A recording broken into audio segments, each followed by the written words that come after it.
अंशूने मूर्ख सुशला पार्सल तर मागवायला लावलं, पण स्वतःचा मोबाईल नाही दिला. आता बघूया नक्की काय घडलं ते. तर घडतं असं, समर आणि स्वानंदीमध्ये तू मोहिमे चालू असते आणि स्वानंदी म्हणते, जाऊ द्या, मला तुमच्याशी बोलायचंच नाही.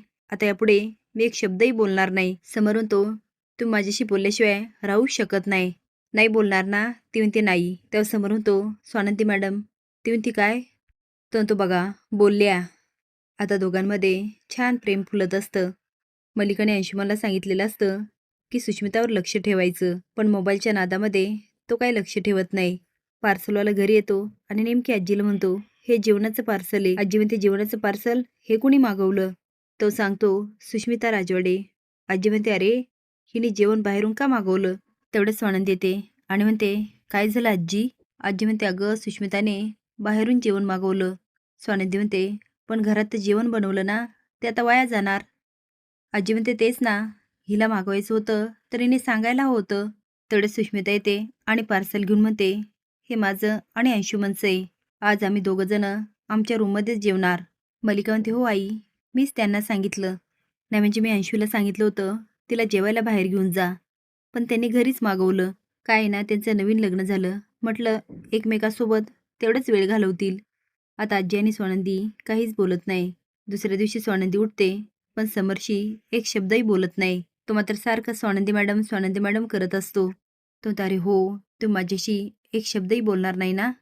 मी विसरलाच होतो. आता स्वानंदी निघून जाते. समरही ऑफिसला जायला लागतो. तो गाडीतून जात असतो आणि बघतो तर काय, स्वानंदी पावसात उभी असते. तो आता छत्री घेऊन खाली उतरतो आणि स्वानंदीकडे जातो. तिच्या डोक्यावर पकडत म्हणतो, काय आहे स्वानंदी मॅडम, तुम्ही पावसात भिजताय? अहो सर्दी होईल ना. चला मी तुम्हाला गाडीतून सोडतो. पण तरी स्वानंदी एक शब्दही बोलत नाही.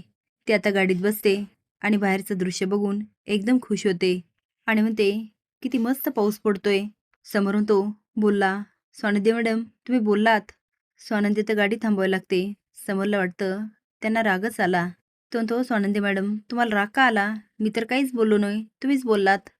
स्वानंदी हसून म्हणते, अहो किती मस्त पाऊस पडतोय, तुम्ही खाली नाही उतरणार का? समोर सुस्कारा टाकत म्हणतो, अच्छा. तो आता खाली उतरतो ते छत्री घेऊन. स्वानंदीच्या डोक्यावर पकडतो, पण स्वानंदी छत्री घेते आणि बाजूला टाकते. आता दोघा पण पावसातून पळत असतात. समर पुन्हा छत्री घेतो, तिच्या मागे मागे जात असतो. तो आता तिच्यासाठी कणीस आणतो, त्यानंतर चहा पण घेऊन येतो. तिचा आनंद बघून आता समर पण एवढा रोमॅन्टिक होतो की स्वतः छत्री बाजूला टाकतो आणि पावसामध्ये स्वानंदीला जवळ ओढतो.